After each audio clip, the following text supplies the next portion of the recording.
Well, hello, everybody. Good afternoon, good morning, depending on where you are. So happy to have you with us. My name is Garrett Schmidt, and I am the managing editor for BBC Exhibit Hall. And I would like to welcome all of you to today's live webinar hosted by Roji Health Intelligence, and it is titled Succeeding in Traditional MIPS While You Still Can. So a very interesting topic, and I'm very excited to hear from our host today, which I will introduce in just a moment. A few items of housekeeping before we get started. Everyone's joined today in listen-only mode. It's a traditional webinar format, so you don't need to worry about muting yourself, your mic, or turning off your camera. However, we do want to hear from you, so we are going to have a time for Q&A toward the end. And we'll be able to answer all your questions. So if you have a question at any time, the nice thing is you don't have to wait until the Q&A to ask it. Go ahead and ask it using your control module. There's a place for questions. If you drop it there, then we'll get to as many of those as we can during the allotted time. If we don't get to yours for some reason, someone will reach out to you via email afterwards to answer your question. So even if we're wrapping up at the last second, go ahead and ask your question anyway, and someone will get back with you. And then finally, the session today is being recorded. So what's going to happen is when we're done, probably in a couple hours after we're complete, you will receive an email that will have a link to the recording where also you can download the slides. And so hopefully, you'll be able to review that and share it with colleagues. We hope that you do. It will be there stored in our library for you to continue to see. All right, without further ado, I wanted to introduce our presenter today, Mr. Dave Halpert, and he is the Chief of Client Team with Roji Health Intelligence. So welcome, Dave. Thank you very much, Garrett. I appreciate it. And again, good afternoon, good morning, everybody, depending on where you are. I am here in Chicago, and I have never seen a weather forecast that called for smoke before, but here we are. Today, I'm going to talk to you a little bit about succeeding in traditional MIPS while you still can. And this presentation is for health systems, medical organizations, and physician practices that are interested in measuring and improving outcomes, providing and demonstrating excellent care for all patients. That's a big key function of MIPS. Avoiding financial penalties and potentially earning incentive payments. And finally, learning more about value-based care. MIPS is at its core a value-based care program designed to get people into this world and out of the fee-for-service world that has been part of the system for so long and is proving rather unsustainable at this point.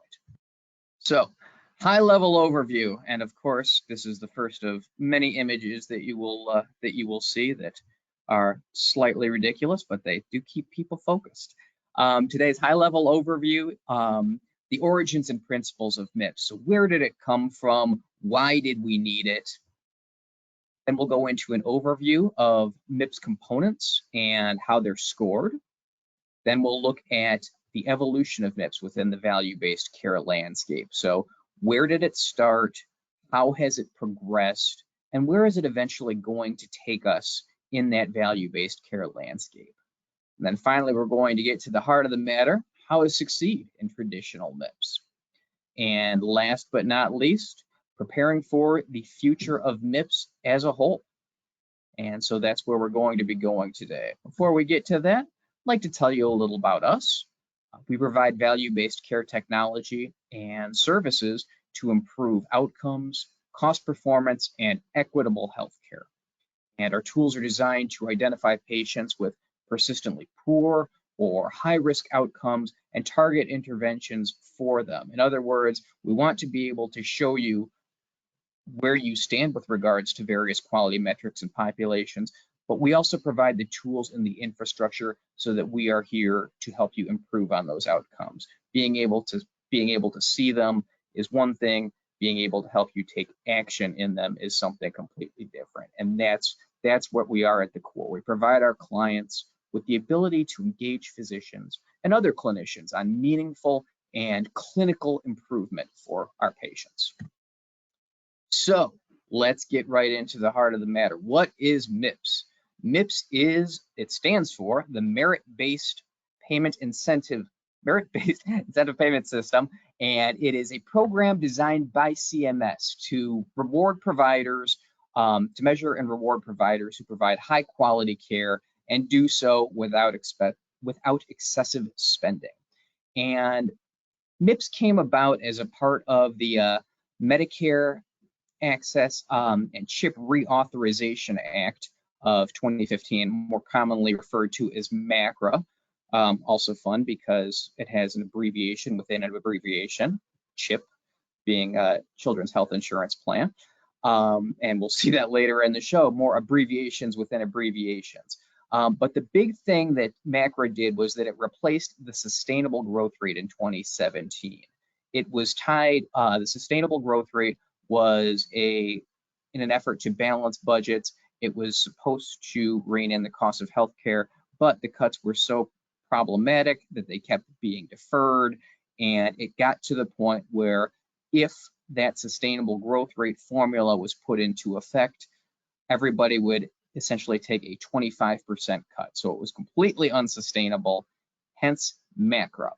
And so within MACRA, we have MIPS. And MIPS is one track on the overall quality payment program, which is a component of MACRA.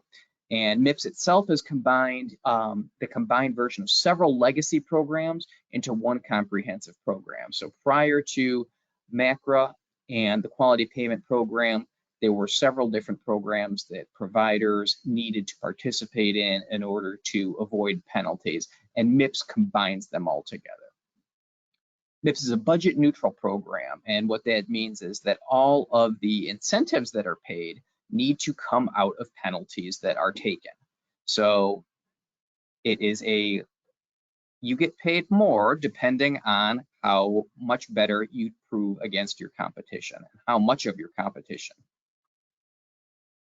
So the goals of MIPS are to lower Medicare costs, obviously. We're trying to improve beneficiary health. And so what that means is that if patients are, let's say, not admitted to hospitals for chronic conditions that could be managed better in a primary care setting, if we're talking about reoperations or surgical site infections, we're trying to lower Medicare costs by improving beneficiary health. MIPS also aims to facilitate and improve interoperability and healthcare data. And we'll talk more about that in a moment, but the short version is that one of the goals of MIPS is to make it so that one provider's electronic health record can speak, in quotes, to another provider's health electronic record. It's intended to identify and address healthcare disparities tied to health equity. It is an all-patient program, and so that is something, it's not just Medicare Part B only in 3 of the 4 categories. And finally, it is intended to engage and empower patients and healthcare decision-making, particularly as the program has progressed. So let's talk in some more specifics about how MIPS is structured and how it's scored. There are 4 components of MIPS that are scored, and they, with one exception, all come from what we'll call legacy programs. So cost came from what was previously known as the value-based payment modifier. The value-based payment modifier was a program where CMS analyzed its claims data to determine whether or not patients were experiencing poor outcomes or not. In other words, how much did it cost to manage a patient once the whole year had progressed based on any number of risk standardization, things like that. There's also the quality component. Quality component came from PQRS, which was the Physician Quality Reporting System. Before it was the Physician Quality Reporting System, it was the Physician Quality Reporting Initiative, PQRI, and that has been in place since 2008, and it has been PQRI/PQRS have been the quality measures that providers report in order to demonstrate that they are tracking certain outcomes and reporting that information to CMS. There's a promoting interoperability component of MIPS, that comes from meaningful use.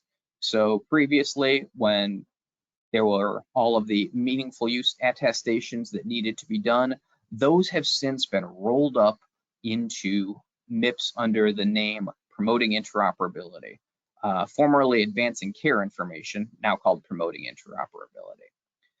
The last component of MIPS is the improvement activities category. This isn't something that was tracked before. It's something that has been brought into MIPS as a sort of required element for people to do more than simply report on outcomes. CMS is intending for clinicians to actually perform certain targeted interventions. Your MIPS score is the sum of the combined weighted components. By statute, quality and cost are now equally weighted at 30%. Didn't start out that way, but quality and cost are now both at 30%, and promoting interoperability is at 25%, and the remaining 15% go to improvement activities. So you are scored in each of those components. Each component is weighted with those percentages that you see, and in the end, you get a score out of 100. So what happens when you are scored out of 100? We get what we call payment adjustments. Payment adjustments is a term indicating either incentives or penalties. What happens is that there is a performance threshold in a calendar year. And the 2023 performance year, that performance threshold is 75. You need to earn at least 75 out of the 100 possible MIPS points in order to avoid a penalty. And the penalty or incentive payments are paid out in the 2025 calendar year. And it's done on a sliding scale. So let's say you score a 74, you will not have a penalty that is on par with someone who scores a 0. It's a sliding scale, and the maximum penalty is quite large. It's a 9% penalty on Part B charges in the 2025 calendar year, and it can go up to 9 times an adjustment factor, depending on how well you perform above that 75. The reason that the payments are done in 2025 rather than 2024 is that data is submitted on behalf of clinicians in the first quarter following the performance period. So in 2023, data gets submitted in January through March of 2024. And then during that time, CMS calculates all of the scores submitted, tabulates all of the information within its claims data, and then right around this time, there will be a performance adjustment that is accessible to you that will be paid in the following year. So that's why we have to skip a year. It takes time to crunch all of that data and determine those payment adjustments. So I mentioned an adjustment factor. MIPS is a budget neutral program, and so the penalties fund the incentives. So if you've got a scale here, you can see the red circle represents those penalties. The incentives, the pool of people who earn incentives may be smaller. And so what happens then is that there is an adjustment factor applied so that the incentives are on par with the penalties and that budget stays neutral. So MIPS complexity has made for a very challenging rollout, and I am not lying. It had a relaxed start. In that first year, 2017, no weight was applied to costs. 60% went to the quality reporting piece, and nobody had to worry about cost. A single measure response was enough. You didn't need to report on a certain number of measures to avoid a penalty. You just needed to submit data in some way, shape, or form. And if you were able to do that, you could avoid a penalty. The EHR standards for promoting interoperability, formerly known as advancing care information, were also easier.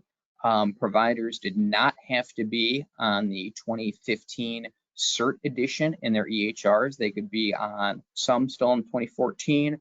There could be a combination of them, and you could report on what they referred to as transitional advancing care information measures that were easier and that they didn't require upgrades to the 2015 version.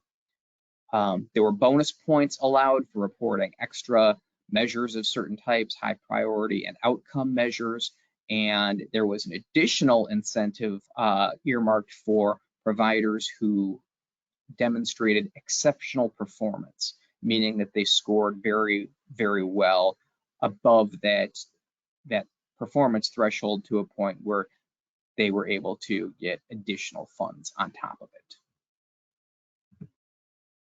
But of course, things heat up. Every year, requirements got tougher. The maximum financial penalties increased. It didn't always used to be 9%. It used to be much lower. The weight to assigned to cost has continually increased, and the yearly performance threshold has increased as well. So it's gone from 0 to 15 to 30 to 45 to 60, and then this year it is 75. Bonus points for reporting those outcome and high priority measures have been eliminated. Bonus for reporting what's called end-to-end measures, meaning no manual intervention, completely electronic. That has been eliminated as well.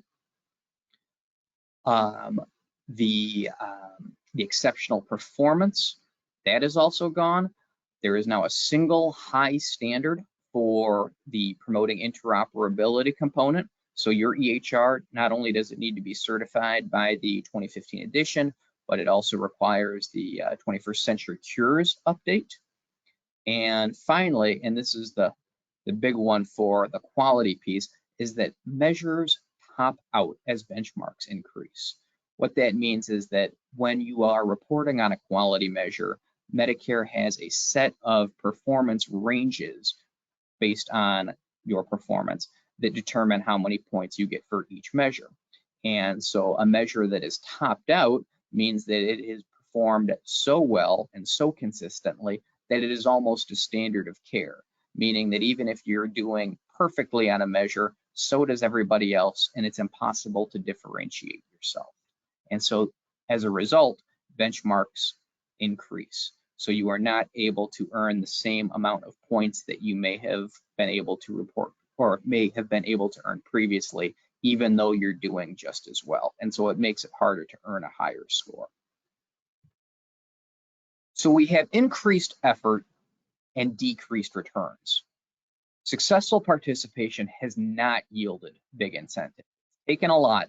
The early standards were easy and failures were very rare. As I mentioned, all you had to do was report on a single piece of quality data, whether it was a quality measure or an improvement activity. That was all you had to do to avoid penalties. That has gone away. And obviously from 2020 on, there have been many pandemic-related extreme and uncontrollable circumstance exemptions that are granted. And so as you recall, the penalties are what fund the incentive payments. And so since people were being exempted en masse, there were fewer penalties to convert into incentive payments. So those who were able to report, who put in the time and the effort to do so, they did not see the payment adjustment, which is an incentive payment in this case, that they were hoping to see. In addition to this, program complexity has created a lot of uncertainty. There are roughly 200 quality measures. They're updated each year. Not all of them are updated, but many of them are. Some of them undergo what are called substantive changes. Some are modified, but still they require some sort of end of year, beginning of year reconciliation process. And it's time consuming and it can be frustrating, particularly if communication is slow. There hasn't been much cost feedback provided because it hasn't been scored. And so now that it has been scored, there has been some cost feedback out, but there has not been a lot for providers and systems to see. And what that means is they're not sure necessarily where their pain points are. And the upshot is that it makes it very difficult to predict year-to-year success. And the results for this increased effort, decreased returns, we get frustration and we get burnout. I don't know if anybody on the call was able to watch the testimony before the Ways and Means Committee last week, but the results were sort of on display. There were many who believed that MIPS was not performing as it should and needs serious work. And so the solution here is to position MIPS more prominently in that value-based care world.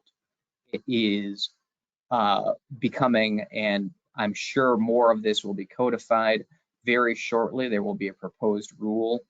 It's generally released in July that will make more of this plain.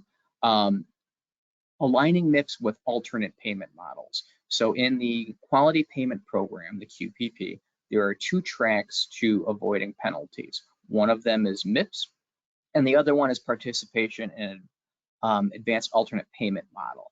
And advanced alternate payment models are programs where providers have some sort of their reimbursement tied to risk and performance. And so part of what is going to bring MIPS into the fold is alignment with alternate payment models. So for example, the alternate payment model performance pathway, or APP, which is what ACOs are going to be required to report in 2025, uses MIPS measures. 3 of them. There's the diabetes controlling A1C measure, the controlling high blood pressure for patients with hypertension measure, and the screening for depression and follow-up measure. Additionally, every year in MIPS, there are measures that are retired and new measures that are brought on board. And the measures that are brought on board, there has been a very, very prominent push to ensure that those measures are based on outcomes and other alternate payment models that CMS has brought forth. So, for example, there is a kidney care measure this year that dovetails quite nicely with a couple of other kidney care models, the ESRD treatment choices model, the kidney care choices model that CMS has unveiled.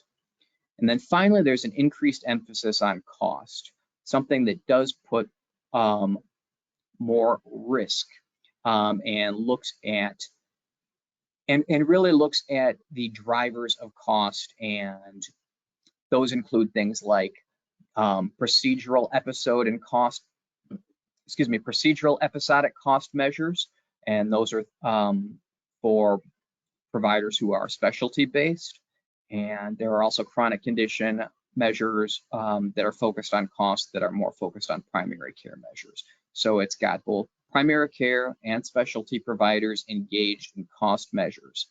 And then finally, there is the development of a streamlined participation MIPS option, which is called an MVP, a MIPS value pathway. And we'll come to that later, and then in a more detailed webinar in the future. So to succeed in traditional MIPS, you need a step-by-step path. Start early. You will need more time than you think. Next, get the expertise and infrastructure that you need to measure and improve. Align your goals to maximize efficiency of your limited resources. Nobody has all of the time in the world, and nobody has all of the staff in the world. We to have a traditional MIPS success, you need to make the most out of those limited resources. And then finally, because the performance thresholds do go up each year, there needs to be a way to leverage your success to continuously improve.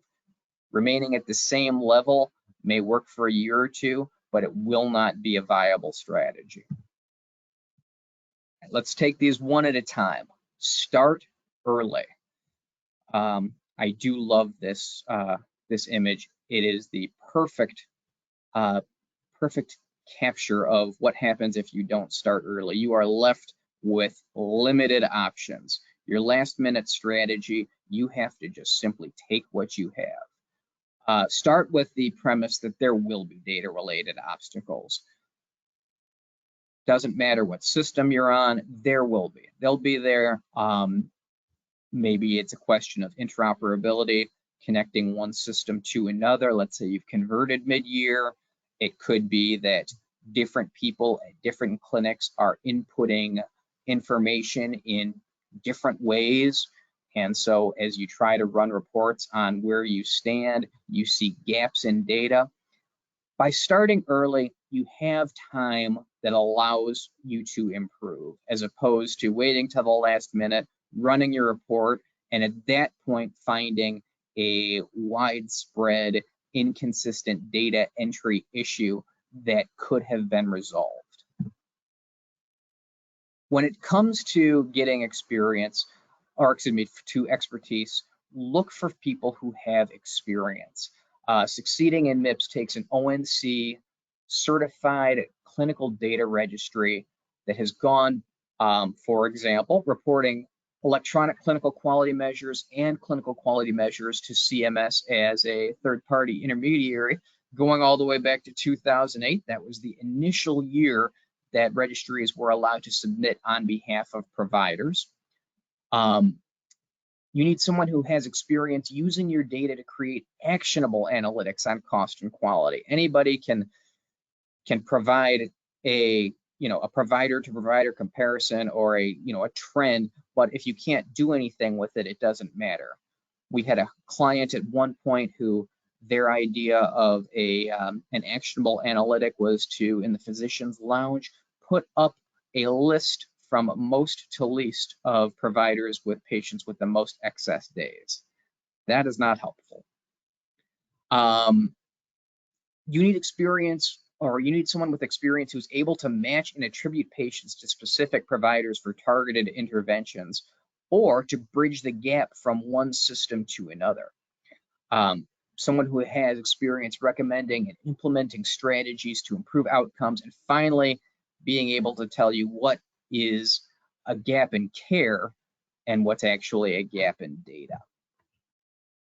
The next thing that you need to do is you need to be able to devise and implement a self-fulfilling strategy that helps you continuously improve.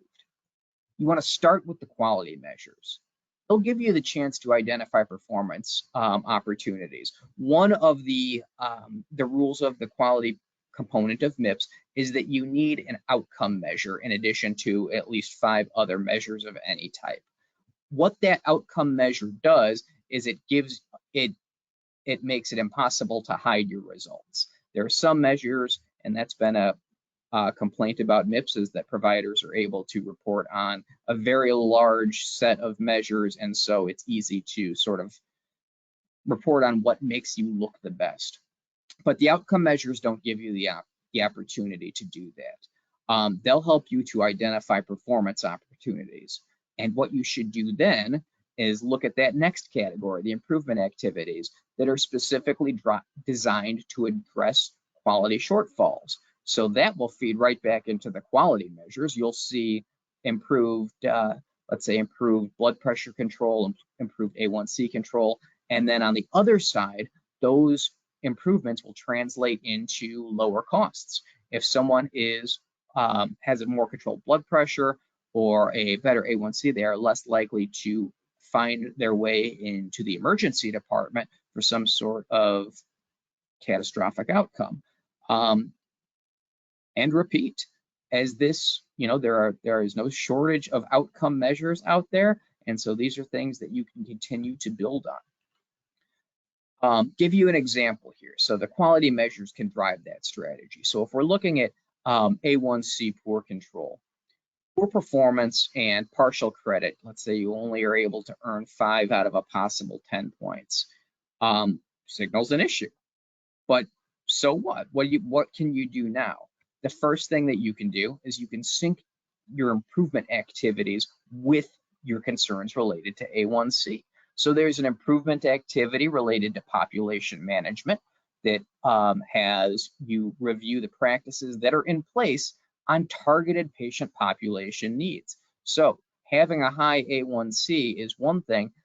Being able to sort of break that down further into target populations, that is something else, and I'll show you that in just a moment. Beneficiary engagement is another improvement activity that you can look at. So we're talking about engagement of patients, family, and caregivers in developing a plan of care. So it brings everybody else on board. Looking at this here, this is an example of our analytics and looking at patients with persistently poor controlled diabetes. And on the lower right, you can see some of those targeted interventions that go right along with that improvement activity. So we're looking at patients with persistently high A1Cs, but it's not just showing that they have a high A1C. It's breaking them down into subgroups. So these are the people with a high A1C who have, let's say, had a behavioral health diagnosis, but no behavioral health visit, or who have who are diabetic and obese, but are on insulin only, do not have a GLP-1 receptor, and then there are some with a poor visit profile. The way to improve these patients' outcomes is going to vary by population, and so it's important to see where the chain is broken. And then you can transform those quality measure shortfalls into improvements. You're looking to see, here we're looking at that group where there are diabetes and obese and only insulin, no GLP-1 receptor present, and you can track those outcomes over time. Once you've done that, it's time to move beyond those quality measures. So you need actionable analytics that give you the ability to get in front of potential problems. It does not help your scores, doesn't help your patients to react. What you want to do is keep people away from these high costs. So you can identify patients with persistent poor control and then pinpoint on the chronic condition side. And then on the procedural side, you can look at episodes with what we have coined as notable observations. And these are things that do not necessarily indicate a fault, but they are certain things that we'll see in data that indicate a potential driver of cost. You can trace variations in these populations, whether they are chronic condition populations or populations of patients who have had a certain procedural episode. You can trace the variations in these populations and look at that between providers and sites, and the benefits will multiply. As your patients' outcomes improve, so does your performance on cost and quality measures, and really what's the most important is your patients' quality of life will improve as well. So here's an illustration of how we identify chronic condition outcome variations by provider and site.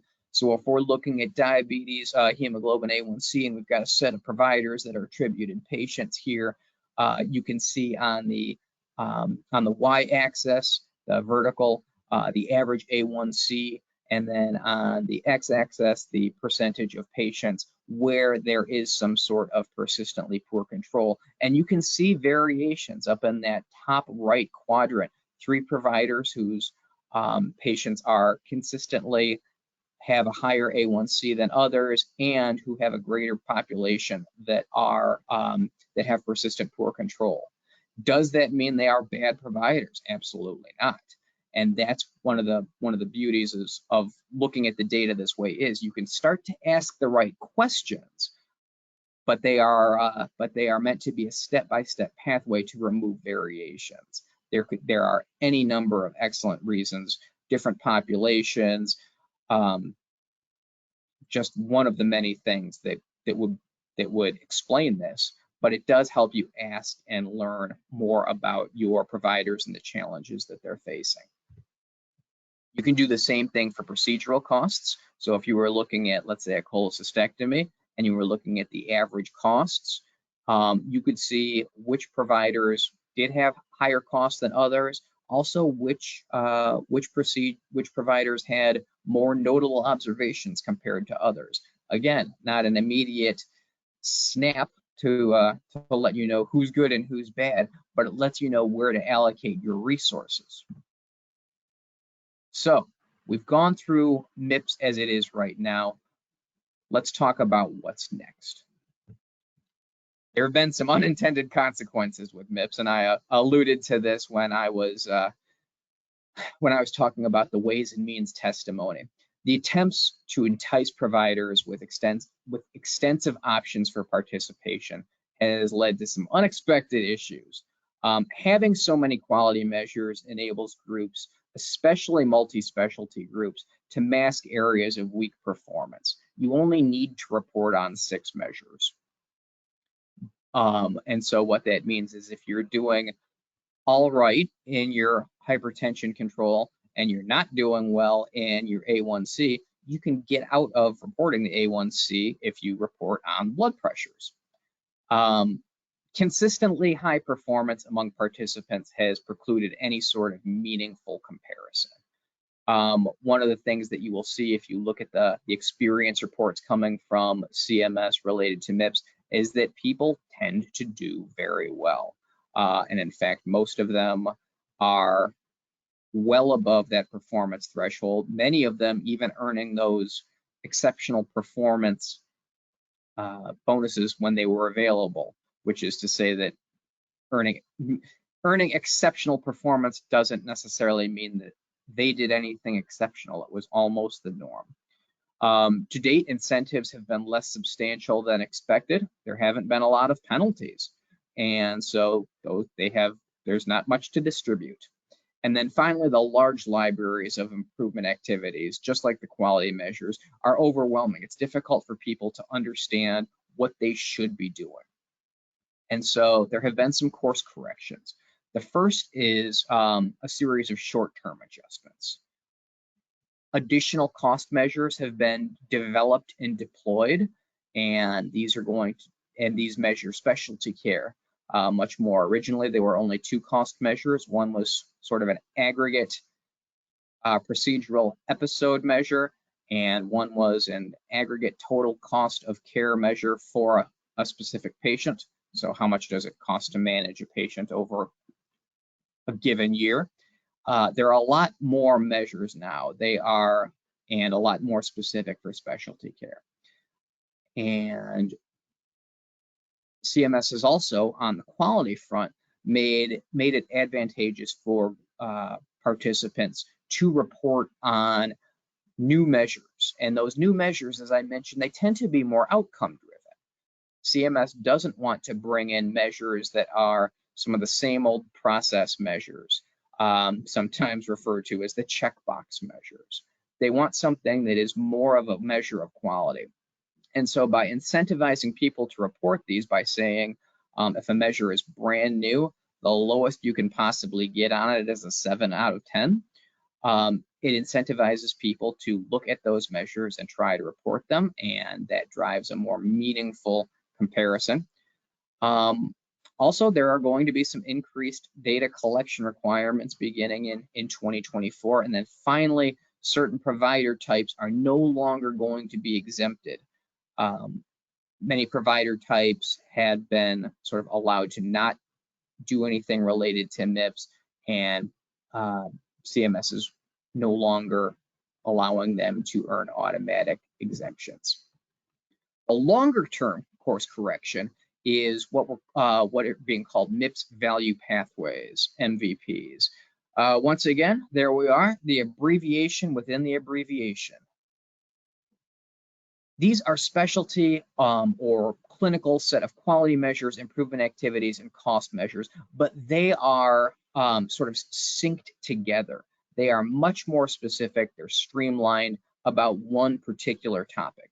And so what that does is it breaks down the barrier between those MIPS components, and it facilitates comparison by steering clinicians into more standardized profiles. So if you are reporting on a, let's say a cardiac care MIPS value pathway, you're going to be compared to other people who are doing those same smaller selection of measures, being compared against the same smaller set of cost measures and that same smaller set of improvement activities.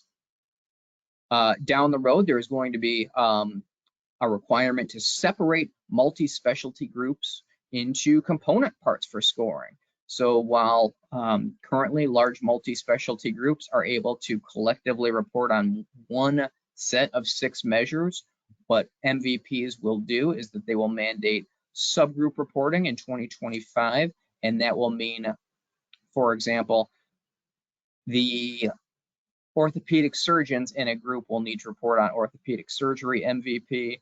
The primary care providers will need to report on some sort of primary care MVP, and so on.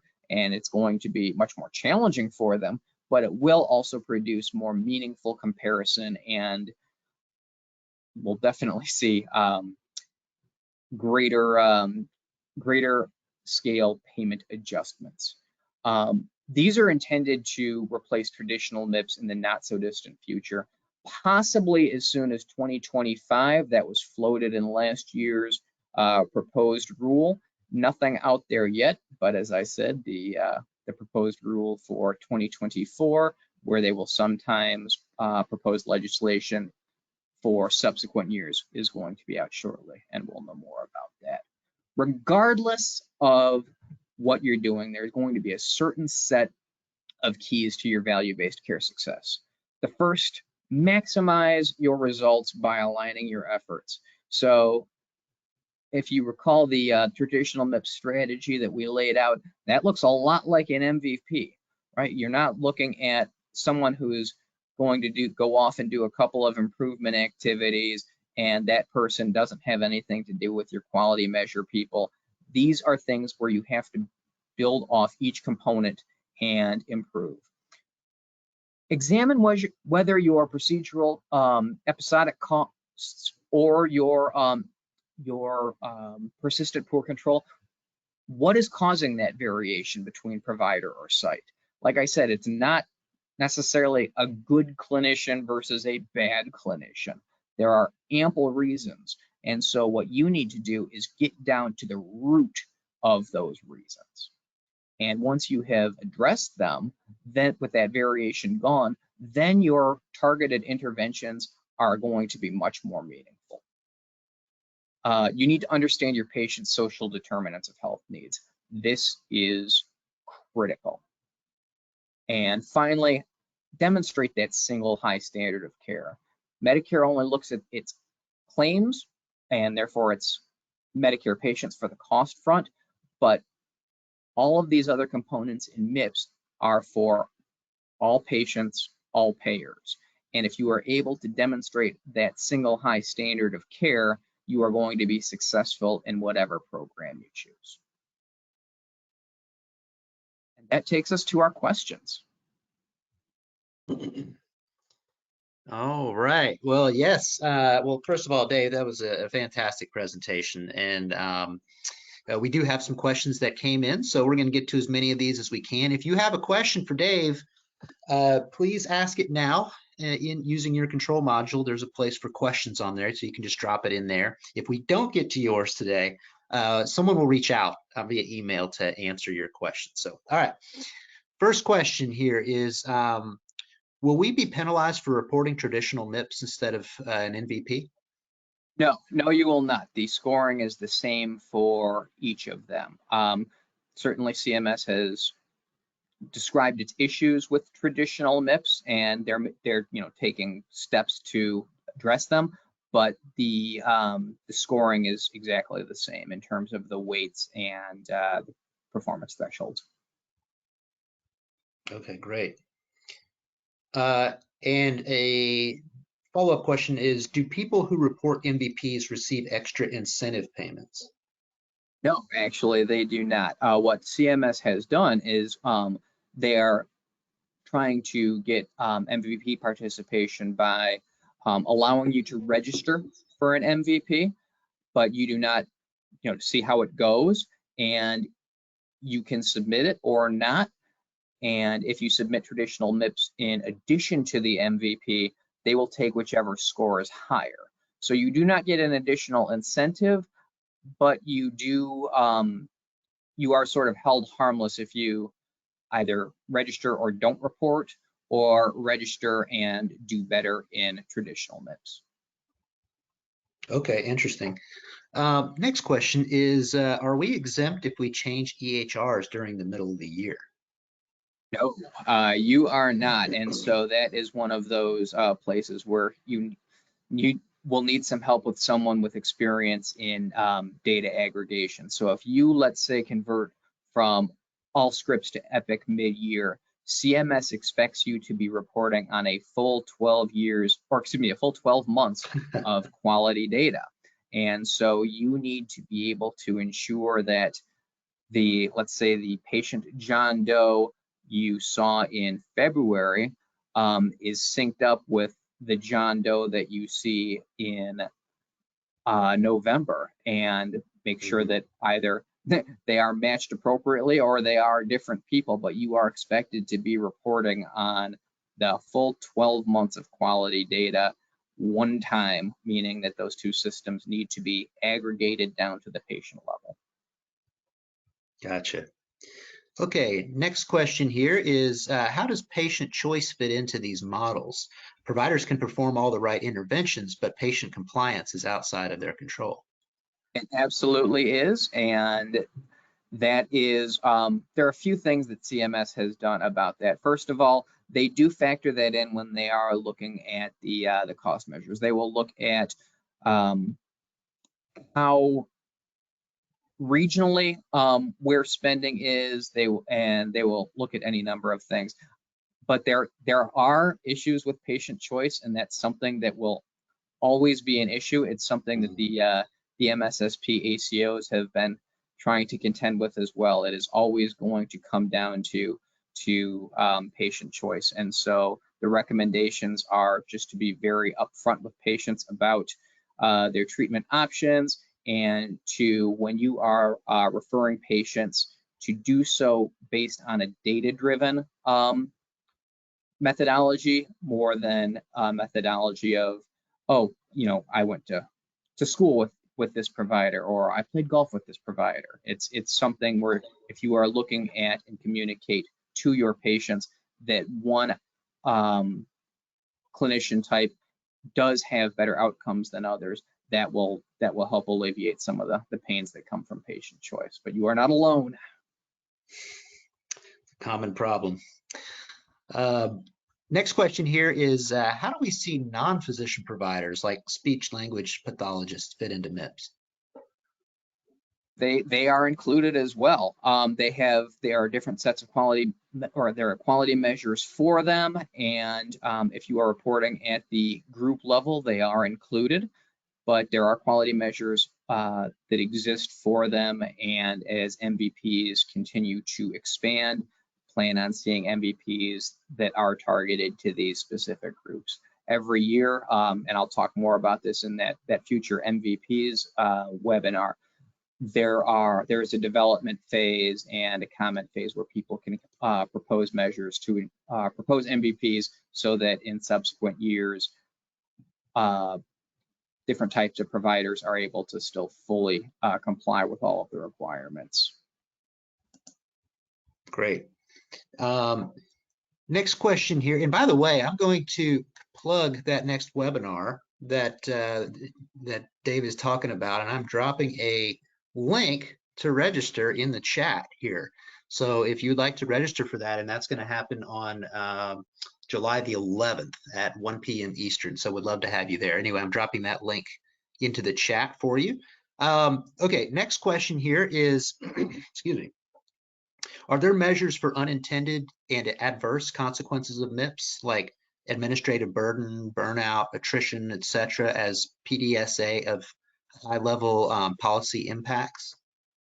They are looking at that, and that was and I'm not sure if there is a recording of it, but that was extremely, that was talked about very heavily in the Ways and Means testimony last week. And it, there is in each of these, the proposed and final rules, there are appendices that have their estimated costs associated with performing, and so they are looking at this in an actuarial, with an actuarial eye, in addition to some of the rest of this as well. Interesting, interesting.